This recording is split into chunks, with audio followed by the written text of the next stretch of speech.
agradecerte hoy lo que has hecho por amor, por ver en mí algo lindo y diferente que más nadie vio.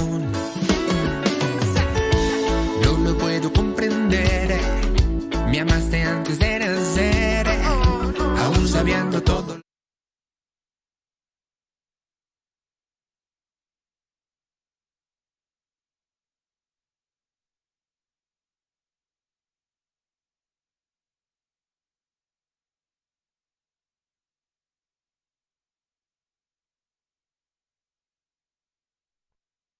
Hablamos sobre eso, debemos definir nosotros cuándo comienza la vida humana o en qué momento se hace una persona humana.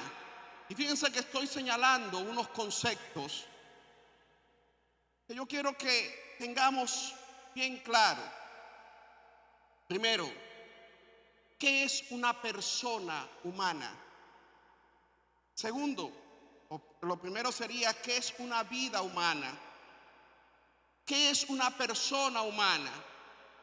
Y algo que es fundamental, yo puedo decidir lo que yo quiera hacer. Yo puedo decidir con mi cuerpo lo que yo quiera. Por encima de mi cabeza, decía alguien, mando yo. Nadie, mi pelo. Bueno, Dios. Entonces, cuando nosotros aseveramos eso, vamos a conversar sobre el problema y el conflicto que plantea el aborto. Fíjense que muchas veces se quiere presentar el aborto como un problema religioso. No, esos son los religiosos, los evangélicos. O eso quiere decir que simplemente el cristianismo, como decía alguien. No.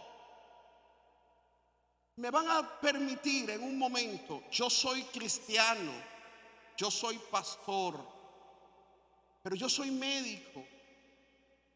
Y el hecho de que yo pueda conversar con ustedes en esta tarde es para discutir sobre algo que está sobre el tapete en toda Latinoamérica. Cuando de repente se reúne un grupo de médicos y tratan personas que quieren hablar sobre sí o no estar a favor del aborto, y de repente vienen y hay argumentos, pero nosotros tenemos que pensar de una forma racional. Y además de una forma racional, tener argumentos firmes por lo cual yo creo en lo que creo. Yo quiero que pase la siguiente diapositiva. Fíjense esa presentación. Una muchacha que le dice, la anterior, perdón, la que sigue eso. Una muchacha que está hablando con un religioso que le dice, está hablando sobre el aborto, y de repente viene y le dice, mira, eso es mi decisión, yo decido. Y de repente una decisión, yo decido lo que quiero estudiar, yo decido hacia dónde quiero ir, yo decido lo que quiero comer, yo decido. Pero cuando se habla del aborto, fíjense bien que muchas veces alguien señala, un religioso, no, un pastor, un abogado, o señala incluso hasta un sacerdote. No, eso es un pecado. ¿Por qué es un pecado?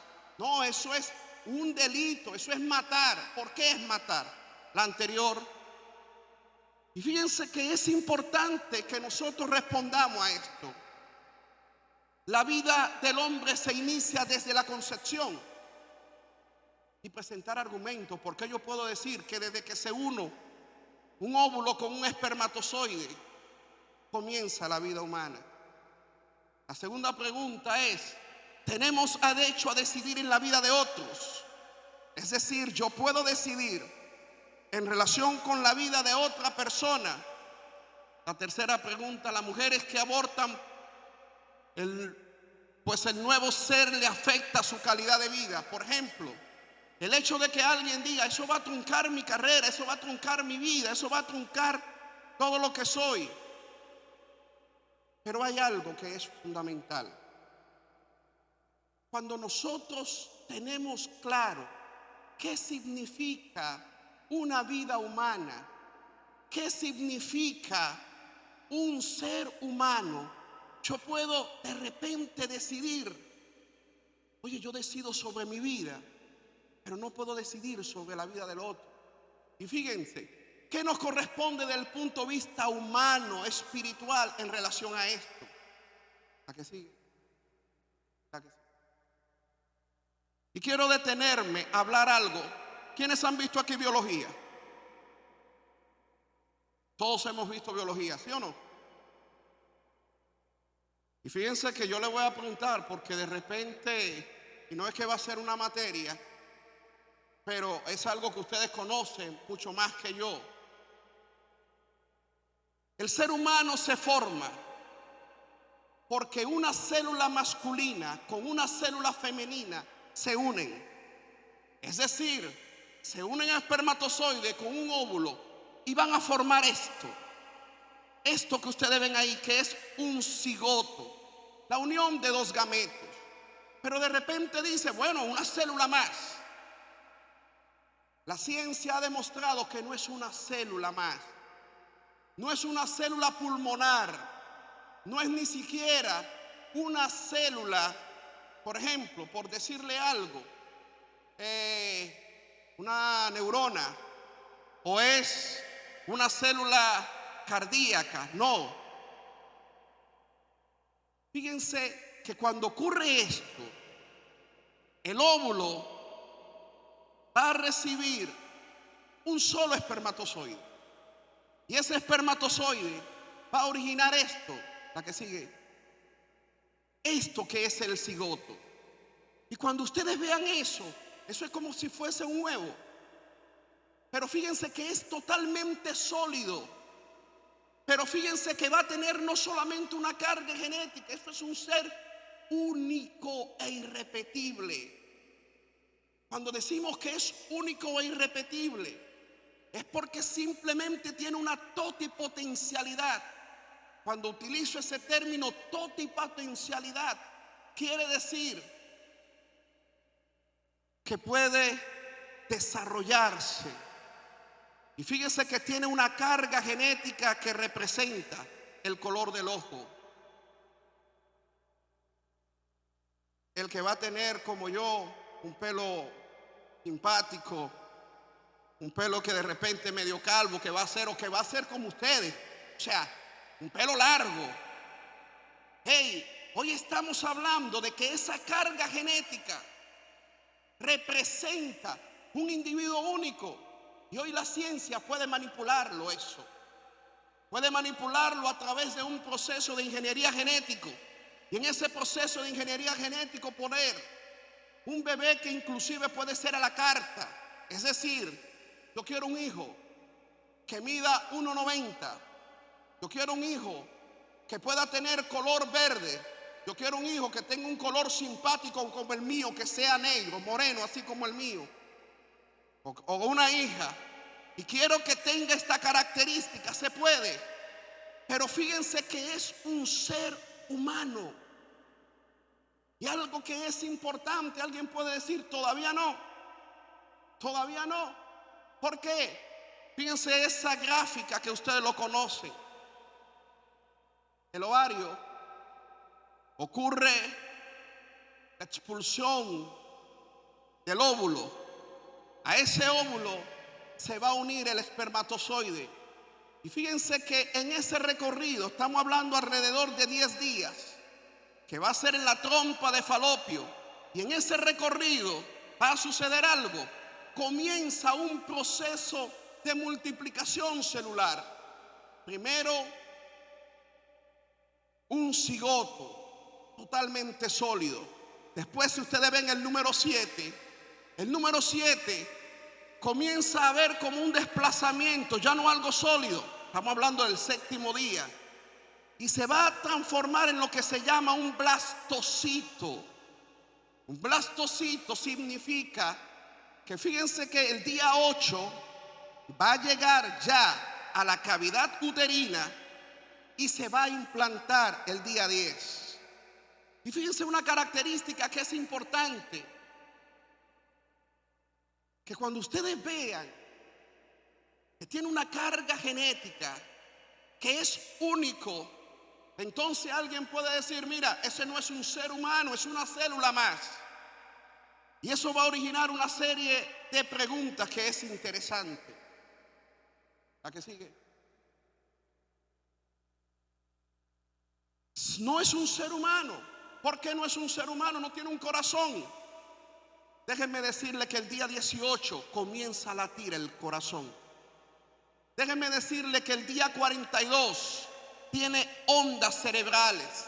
Si bien es cierto que el día 28 se desarrolla el sistema nervioso central. Y fíjense que a las 52 días da hipo, bosteza, pero una característica muy importante, ya a las 8 semanas sus órganos comienzan a funcionar. Entonces alguien puede decir, no, pero es que no es un ser humano, no tiene razón. Todavía no tiene razón. Y no tiene razón, y si no tiene razón, simplemente puede abortar. Viene el concepto de qué es un ser humano. Y fíjense que solamente no eso, sino que ustedes pueden hacer un estudio ultrasónico, un ecograma, y a las 12 semanas ese feto comienza a sonreír. Y no solamente comienza a sonreír, fíjense esa imagen. En una mano un bebé, 12 semanas. Y a las 12 semanas alguien dice, no es un ser humano, no es una persona. Y simplemente yo puedo hacer lo que quiera. ¿Saben lo que es hacer lo que quiera? Está embarazado y vamos a hacer algo. Una pastilla que la vamos a colocar intravaginal, una pastilla con un nombre X, y eso va a originar algo. Recuerdo a una muchacha, estudiante de medicina, y ella, sexto semestre, en ese momento era semestre, era tercer año, y ella entonces conocía de embriología, y ella sabía que ya había salido embarazada de su novio, y saliendo embarazada dice, pero todavía no es una persona. La joven tiene 14 semanas de embarazo, y entonces se aplica en forma intrauterina una pastilla. Y esa pastilla comienza a desarrollar contracciones uterinas. Es decir, que el útero comienza a hacer esto. ¿Para qué? Para que ese feto, ese embrión que está anidado en la cavidad uterina, salga. Y efectivamente, comienza un sangramiento, porque conocía, mira, eso no va a tener problema. Simplemente no es. Y aborta. Ella va al baño y en el baño ve prácticamente algo tan chiquito como es. No es una persona. ¿Por qué no es una persona? Y eso es una pregunta que no vamos a responder desde nuestra fe. Vamos a señalarlo desde nuestra fe. Pero es algo que nosotros tenemos que responder desde la ciencia, desde la biología.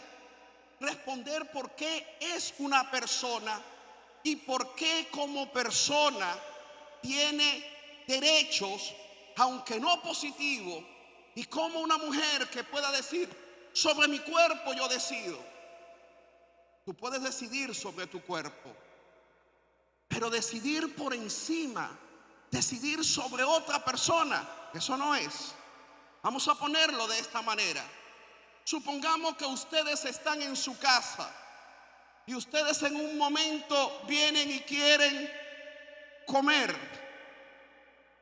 y van a comer algo que sufre alergia, y entonces ustedes tratan de obligar a otra persona a que lo coma.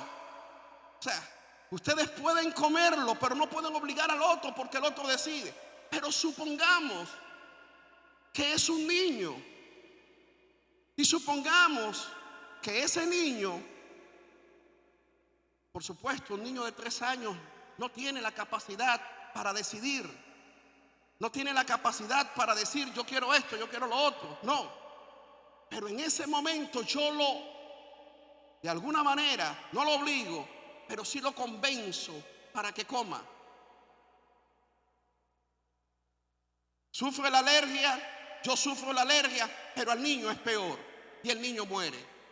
¿De quién es responsabilidad? No, yo decidí sobre mí, pero tú decidiste sobre el otro y le causaste daño al otro porque no se podía defender. Fíjense esta imagen.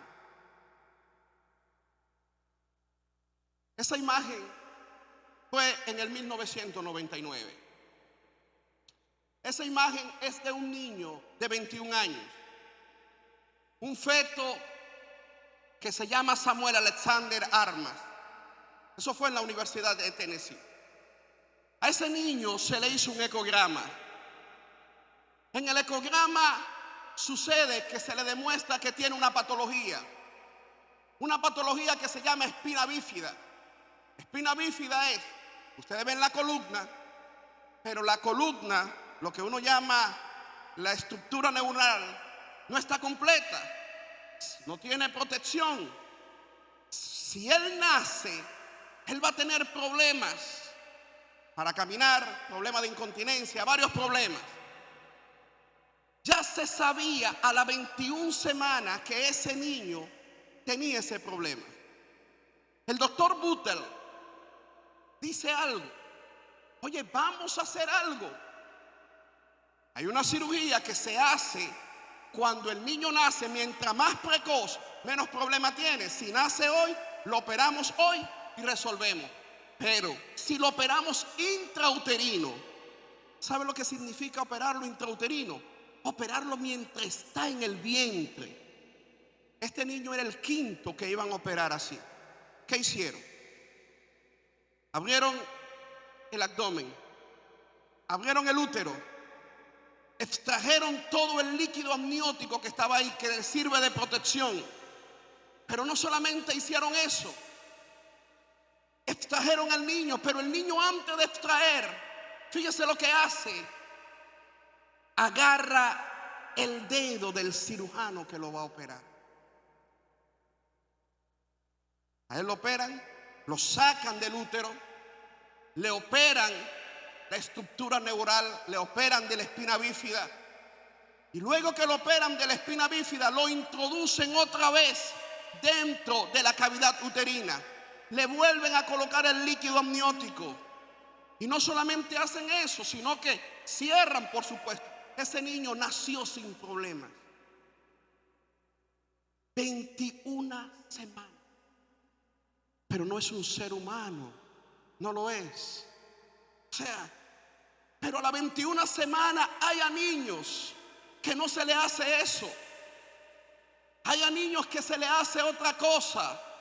Se introduce el espéculo, se dilata la cavidad vaginal, se introduce un succionador, se perfora, se dilata el cuello uterino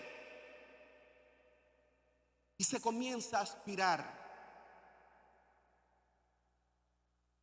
Y yo no quiero traer las imágenes de un niño que trata de luchar para que no, porque yo estoy aquí, todavía no, porque la madre decidió que no era una persona, que no es un ser vivo, que no tiene vida. Y fíjense que cuando se ve la imagen, prácticamente embriones desmembrados, la cabeza por un lado, el brazo por un lado, pero no es un ser humano. Y fíjense algo que es importante.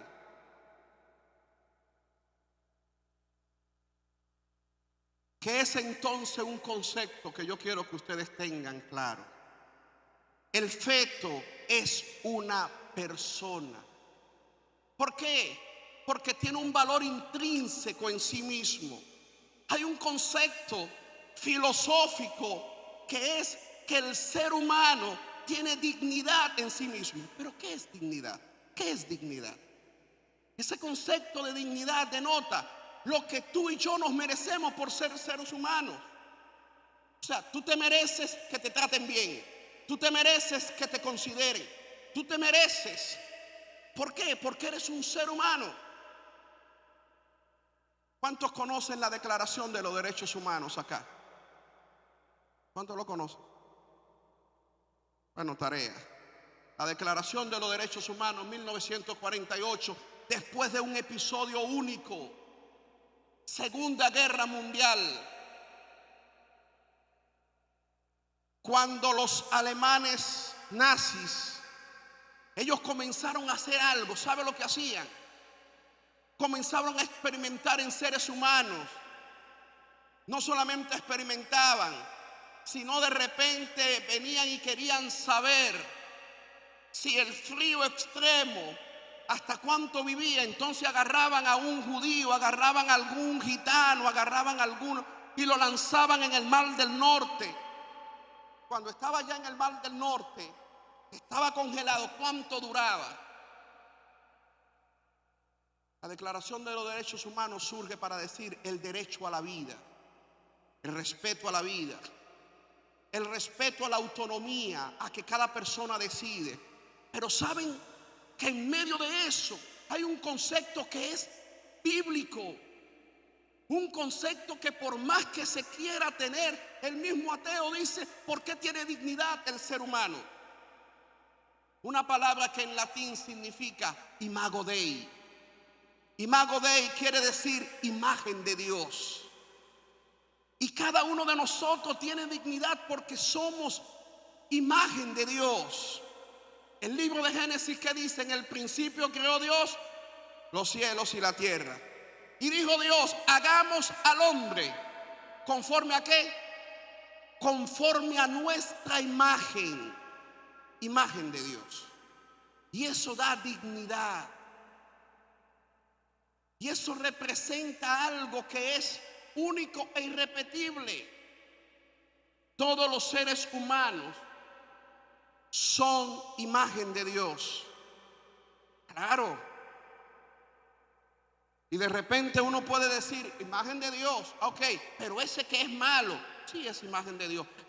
El pecado lo ha corrompido. ¿Verdad que sí? Esta noción de biología, de persona, es una persona potencial para ser una persona moral. Y aquí hay un concepto aristotélico. Yo soy potencia y soy un hecho. ¿Quién estudia medicina aquí? ¿Quién estudia derecho aquí? ¿Quién estudia derecho? ¿Quién estudia bachillerato? ¿Quién estudia bachillerato? Ok, estudian bachillerato. ¿Ustedes son bachilleres? Todavía no. Todavía no. El estudiante de medicina todavía no es un médico. Es un médico en potencia, ha de llegar a ser. Pero tiene todas las condiciones para llegar a ser. Ese es el concepto. Persona potencial, pero es una persona moral. Fíjense esto. Le decía el concepto de dignidad. El concepto de dignidad es lo que cada ser humano se merece. Y fíjese, la vida jamás debe cosificarse. Y para eso es un concepto de Kant, un filósofo que era cristiano también.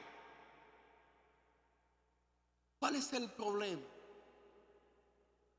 Que yo de repente vea a una persona y lo convierte en una cosa. Cuando lo convierto en una cosa, es decir, que yo lo estoy utilizando para algo. Yo no sé cuántas veces ustedes han visto una persona que de repente se ponen en una calle. Generalmente lo he visto por Delicias y aparece un niño paralítico que tiene un problema visual y simplemente bajo un sol inclemente y aparece pidiendo. Pero lo llevan para pedir porque lo están convirtiendo en una cosa para yo obtener un beneficio. Si algo representa el Evangelio, representa la fe cristiana, es la dignidad, que no es una cosa, que es una persona humana que merece respeto, que merece y que tiene un valor ético en sí mismo. Y fíjense que nunca se debe cosificar la vida humana. ¿Cuándo comienza la vida humana? Le decía, y fíjense las diversas teorías que hay. Hay un grupo que se llama el grupo proelección. Yo decido, yo elijo lo que quiero. Y hay el grupo que son providas. ¿Cuándo comienza la vida humana? Bueno, alguien puede decir, la vida humana comienza solamente cuando el feto tiene su sistema nervioso central. Es decir, a las 28 semanas. O comienza después del 14º día. Después que se implantó, que pudo desarrollar la placenta, ese blastocito. Y fíjense las diversas teorías. Cuando se unen unos gametos, un espermatozoide con un óvulo, desde ese mismo momento comienza la vida humana. Desde ese mismo momento. Pero tal vez alguien pueda decir, pero no es viable. ¿Y si no es viable? ¿Ustedes saben cuántas personas son o no son viables? Conozco un niño, lo operamos hace 2 meses, hace una neumonía. No solamente hace una neumonía, no, sino se complica con pus. Y no solamente se complica con pus, sino que atrapa el pulmón. ¡Pum! El pulmón es como una esponja que tiene aire, se rompió, hubo que colocarle un tubo, pero el pulmón nunca. Y estaba disneico, lo llevamos a pabellón para limpiarle el pulmón, para liberarlo. Y fíjense que ese niño hace una gran complicación, va a UCI, hace un cuadro séptico, es decir, baja su tensión, sus cuentas blancas comienzan a bajar, las plaquetas comienzan a bajar también, toda una serie de complicaciones. Pero fíjese que se hizo un esfuerzo enorme para salvarlo, hasta una traqueostomía le hicimos. El niño hoy está hospitalizado, ya salió de UCI, ya no tiene el tubo, solo tiene el traqueostomo. Pero lo que me llama la atención de él es algo que uno hizo lo humanamente posible para que ese niño pudiese vivir. Y hoy está vivo. Se le quita el traqueostomo y va a hacer su vida normal totalmente. Pero ¿sabe que eso no era así antes?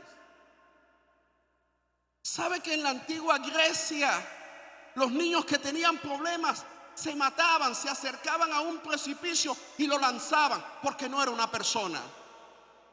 Ese niño de 4 años que hace esa neumonía no es una persona. Para ellos no lo consideraban persona, sino simplemente lo lanzaban y morían. Dígame si era una mujer. Si era una mujer, no, nosotros no hablo de los espartanos. No, nosotros necesitamos hombres. ¿Y sabe lo que hacían con las niñas? Cuando nacían las niñas, lo agarraban y lo lanzaban al precipicio o simplemente lo degollaban. Porque no era una persona. Y fíjense que cuando uno ve y simplemente va reduciendo, no, bueno, a los 4 años ya es una persona. Y a los 2 años, bueno, a los 2 años sí. Sonríe, agarra, hace de todo. Ok, vamos. Y al año, bueno, al año sí. Pero ¿Qué pasa cuando yo le pongo una fecha por meses? Bueno, a los 6 meses sí es. Déjame decirte algo. La naturaleza humana se posee cuando se es portador de todo el código genético. Y ese código genético se tiene desde que se ocurre la fecundación. Ustedes tienen, y cada uno de nosotros tiene, las características fisionómicas. Porque hay una carga, un ADN que definió que ustedes iban a ser alto, bajo, el color que sea, la contextura. Desde el mismo momento, desde ese mismo momento. Pero fíjense lo que ocurre. Esto es una comisión de ética, Warnock, nombrado por el presidente de los Estados Unidos. Y entonces él define, mira, a los embriones todavía no es una persona, sino hasta el día 14. Después del día 14, oye, es una persona y yo no puedo experimentar con él. ¿Saben qué es experimentar con embriones? Es decir, que yo lo voy a quitar todas las células, que son células potenciales, totipotenciales. Hoy podemos curar enfermedades genéticas simplemente implantando células madres. ¿Y dónde conseguimos células madres? Las células madres vienen de los embriones. Claro, el ser humano de por sí lo tiene, pero a medida que crece pierde las células madres. Entonces, ¿qué es lo que hacen? Vamos a usar embriones. La que sigue. Y fíjense lo que hace. Que ellos definen esto, y esto es importante, que hasta el día 14 es un periodo de preparación hasta que se elaboran todos los sistemas de protección y nutrición requeridos para sustentar el futuro embrión. Porque cuando se implanta en el día 10, que comienza a proliferar dentro de la cavidad uterina para producir la placenta. ¿Ustedes saben lo que es la placenta? La placenta es lo que une a la madre a través del cordón umbilical, por supuesto. Pero la placenta no lo produce la madre. No, la placenta lo produce. Es el mismo embrión. Es el mismo embrión como que se conecta y simplemente esa placenta va a recibir todos los nutrientes. Pero si todavía no está desarrollado, no es una persona. ¿Para que sí? Y fíjense entonces esto. Sistema nervioso se forma concluido todos los 28 días. 24 semanas comienza. Y es viable. Respeto totalmente. Bueno, el corazón, ya que ocurre. Pero toda esa carga genética ocurre desde el principio, desde que se unió. Es una vida humana. Una vida humana que se está desarrollando, una vida humana que está, por supuesto, en un proceso de desarrollo. ¿A qué sigue? De tal forma que podemos decir que ese acto conyugal, esa unión de un hombre con una mujer, de allí es la responsabilidad que nosotros tenemos que asumir. Una responsabilidad que va implícito a que ustedes pueden decidir. ¿Sabe lo que Dios hizo con el ser humano? La capacidad de decidir y de elegir. Génesis capítulo 2. De todo árbol tú puedes comer, pero de un solo árbol no podrás comer, que es el árbol de la ciencia del bien y del mal, porque el día que de él comieres, ¿qué va a pasar? Ciertamente morirás. Ya había una advertencia, pero ¿por qué lo puso Dios? No sabía Dios. Oye, Dios todo lo sabe, pero es la capacidad de decidir, de elegir. ¿Sabe que incluso hay filósofos humanistas que vienen y dicen: ustedes y yo estamos condenados a decidir, a elegir lo que ustedes quieren ser? Que hay circunstancias que nos presionan para que nosotros hagamos algo, pero siempre el ser humano decide. Y esa decisión, que por supuesto puede ser ganado, influenciado, pero realmente la posibilidad de decidir. De tal forma que, fíjense, el recién concebido ha de ser considerado como un ser humano. Pero hay dos grupos, yo le decía. Y hay unos que dicen, como nosotros, pro vida. El grupo pro vida señala que el feto es un ser humano. Y como es un ser humano, tiene derecho a la libertad. Pero fíjense que ese derecho, o habla de la madre puede decidir si quiere salir o no salir embarazada. Por eso los días que no voy a tener relaciones, dice alguien, o simplemente toda una forma para evitar salir embarazada. No quiero profundizar un momento sobre eso, pero sí para detenerme en esto. Pero la libertad no es absoluta. ¿A qué sigue? Esa libertad, el derecho, el feto tiene derechos humanos, aunque no positivos. Cuando hablamos de derechos positivos, es que las leyes todavía no lo consideran como tal. Pero por supuesto que puede, por lo que es un ser humano. Pero fíjense ahora este grupo por elección. Yo decido sobre mi cuerpo. Yo decido sobre mi cuerpo, y eso es verdad. Tú puedes decidir. Pero jóvenes, el feto es diferente a la madre. Y eso no es porque lo diga yo, porque soy cristiano, porque soy pastor. No. Es que eso está demostrado. Que el feto es totalmente distinto a la madre. Le voy a poner un ejemplo que utilizó una persona del grupo Provida. Supongamos que alguno de ustedes tiene un bote, o vamos a poner que tenga un avión.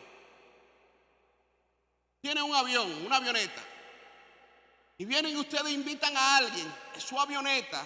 Ustedes la compraron, ustedes la manejan, y están volando. Y van camino a una isla. Pero en medio de eso van con un amigo y van a hablar. Y le van a decir al amigo: brother, ya yo no quiero que tú estés aquí. Compadre, bájate. Por Dios, estamos volando.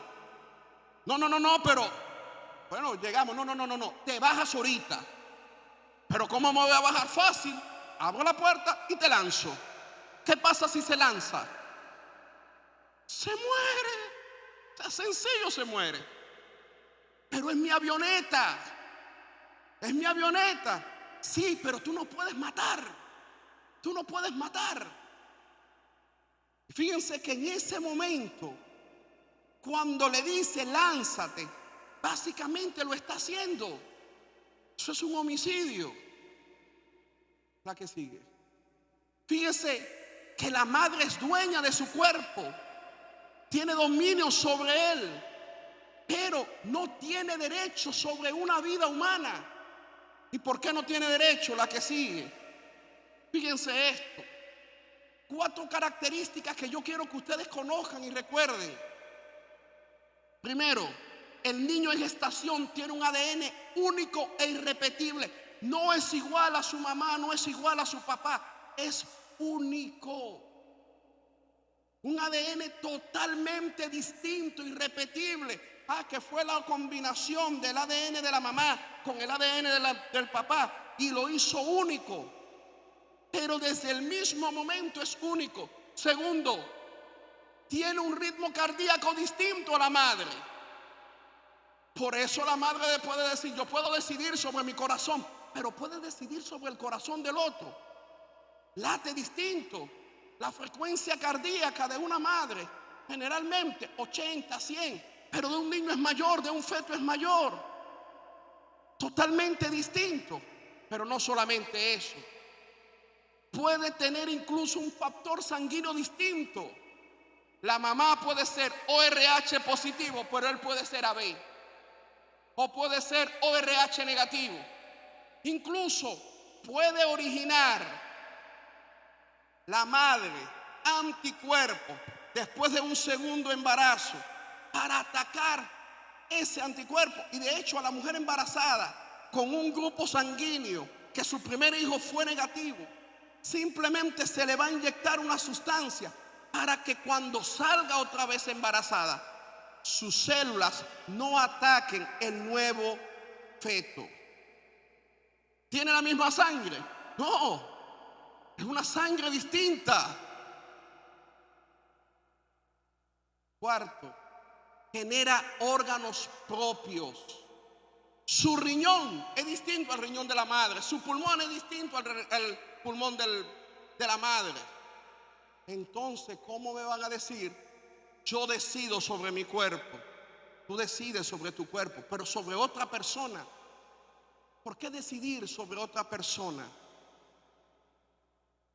Tú puedes definir, y eso es importante en los grupos pro elección, que nosotros podamos tenerlo claro.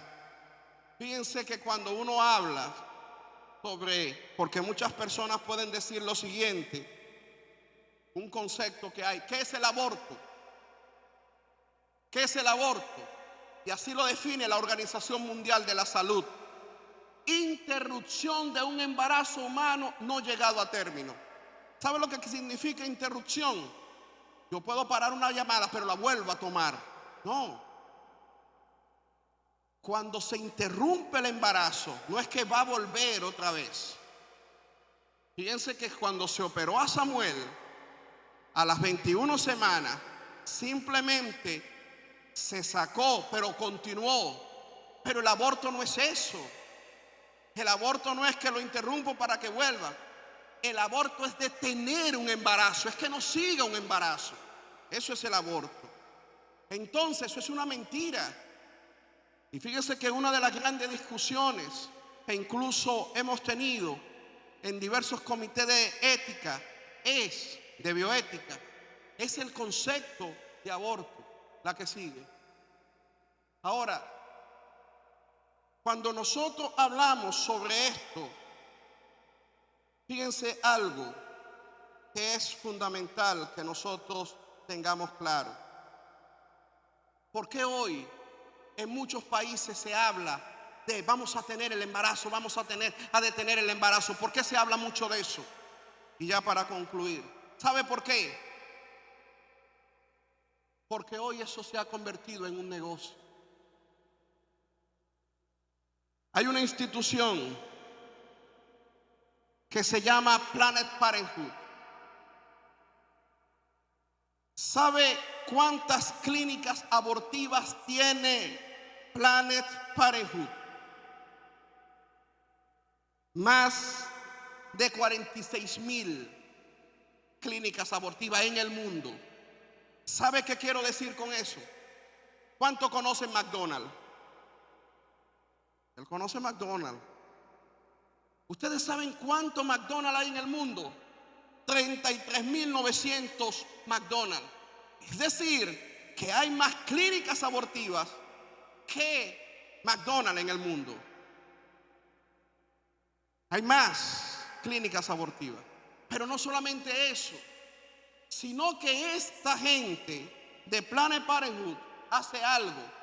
Ha invertido, por ejemplo, hay una sociedad que se llama Católicas con el Derecho a Decidir. ¿Sabe cuánto se le invirtió para que ellos en Perú hicieran un movimiento? $1,994,015. Se ha convertido en un negocio, y no solamente un negocio. Hoy, en esas clínicas abortivas que muchas personas tratan de avalar, básicamente están señalando lo que es convertir. No, porque la mujer tiene derecho a decidir, pero saben que el aborto genera una serie de consecuencias. La que sigue. Dame la que sigue. Hay un síndrome que se llama el síndrome posaborto. Y con ello quiero concluir. ¿Sabe lo que es el síndrome posaborto? El síndrome posaborto es que no solamente se ve en la mujer que procuró el aborto, sino incluso en las personas que lo ayudaron. Toda una serie de síntomas psiquiátricos, psicológicos, fisiológicos. Y fíjese que genera temor, ansiedad, depresión, intento de suicidio. ¿A que sí? Y fíjese que este síndrome posaborto,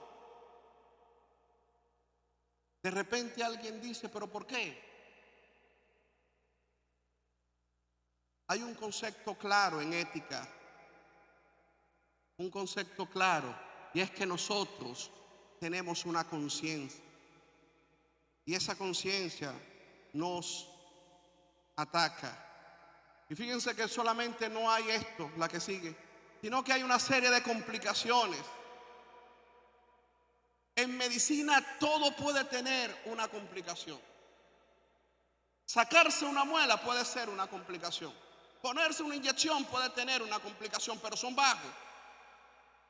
Ustedes han visto a alguien que le colocaron una inyección en el glúteo y hizo un absceso.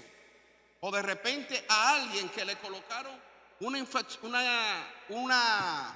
le canalizaron una vena y hizo una flebitis.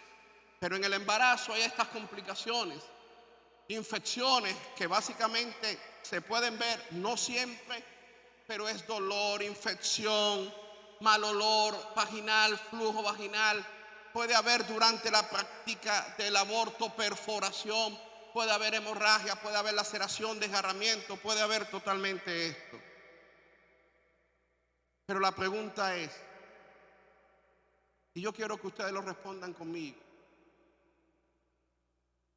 un embrión de 21 semanas ¿es o no una persona humana?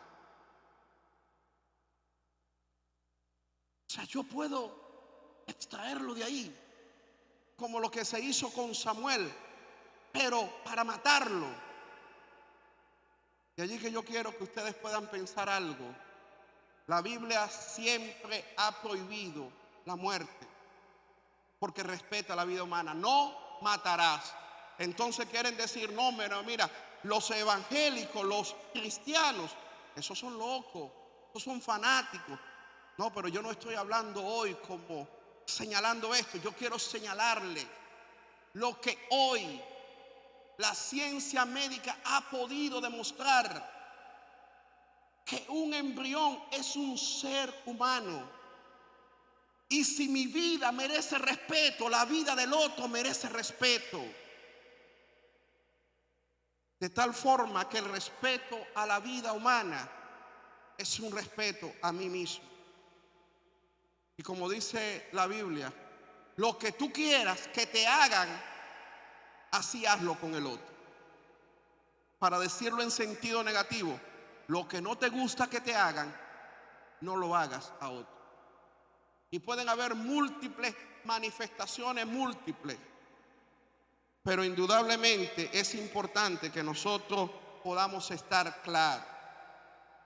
Hoy, déjenme decirle, se está planteando en la asamblea que se permita el aborto hasta tal y bajo ciertas condiciones. Y se quiere que se vea normal, algo normal. Ustedes pueden ver una serie de películas que le dicen eso es normal. No, eso no es normal. Todo el mundo lo practica y si lo practica vamos a hacerlo. Porque eso es la otra mentira que señalan. No, mira, muchos abortan y si eso es, vamos a legalizarlo.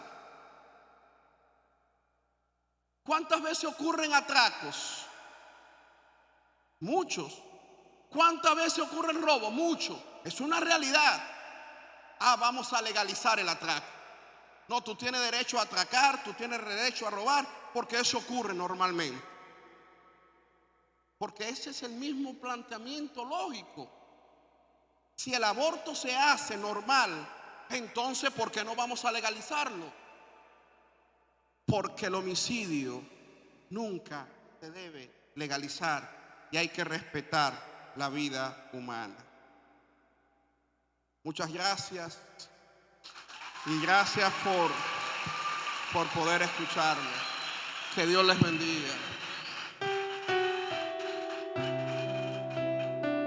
Yo quiero que hagamos algo. Yo lo voy a invitar a que ustedes estén de pie conmigo.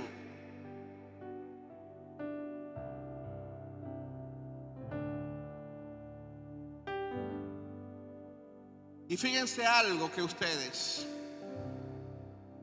jóvenes, ustedes hoy son la generación del presente. No, ustedes no son la generación del futuro, ustedes son hoy la generación del presente. ¿Y saben por qué? Porque ustedes tienen una responsabilidad, ustedes tienen una voz que hablar, ustedes tienen que hablar, ustedes tienen que manifestar, ustedes tienen que demostrar. La fe cristiana no es irracional. No, la fe cristiana es racional. Y ser racional es que es una fe que yo puedo defenderla, manifestarla. Óiganme, escúchenme un momento. Ustedes van a entrar en distintas áreas. Van a estar en universidades, van a estar en lugares de trabajo, van a estar en empresas. Y van a personas a decirle: mira, yo estoy de acuerdo. No guarden silencio. Ustedes tienen un Dios que es vivo. Y saben algo, hubo tres jóvenes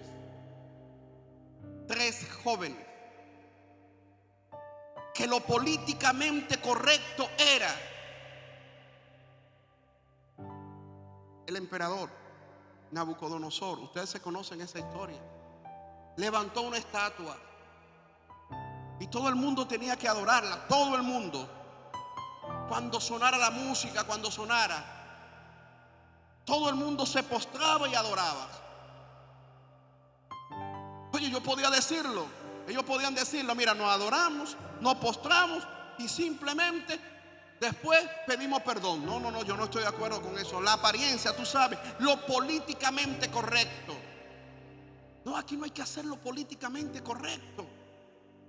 ¿Sabe lo que hicieron esos jóvenes? Ellos levantaron su voz cuando se les preguntó: ¿es cierto que ustedes no se han postrado, que ustedes no lo han hecho? Sí, es cierto. Mira, porque si ustedes no lo hacen, mira, a esta misma hora lo voy a matar. Sepa, oh rey. Los jóvenes estaban tan claros que le dijeron: mira, iban a perder todo. Nosotros no vamos a adorar a tu estatua. Dios puede librarnos. Y si no nos libra, tampoco lo vamos a hacer. Jóvenes, ante esta sociedad mala, perversa, Dios lo ha enviado a ustedes como a nosotros, como ovejas, en medio de ¿qué? De lobos. Sé pues manso como la paloma, pero prudente, astuto como la serpiente. Cierren sus ojos y vamos a orar. Padre, en el nombre de Jesús, te doy gracias por esta oportunidad,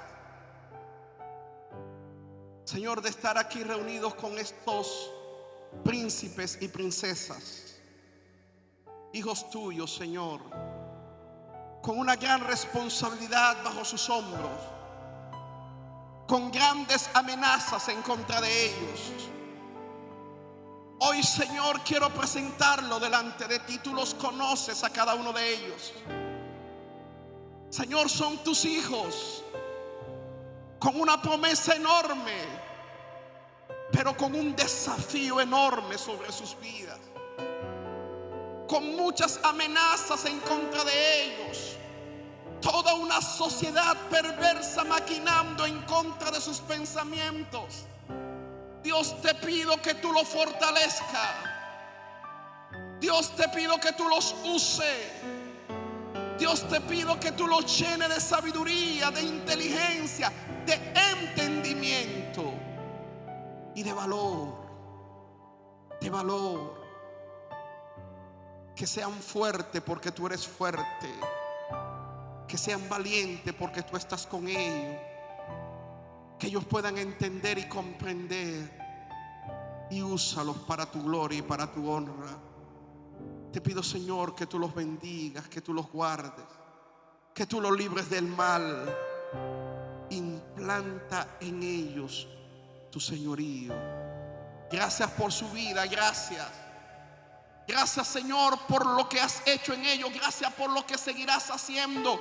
Gracias, Señor, por las promesas que se han de derramar en ellos. Gracias. Gracias, Señor, gracias. Úsalos para ti, úsalos para ti. Espíritu de Dios, llénalo de tu poder, llénalo de tu gracia. Y revístelo de autoridad en el nombre de Jesús. Gracias por su vida, Señor, gracias. En el nombre de Cristo Jesús. Amén y amén.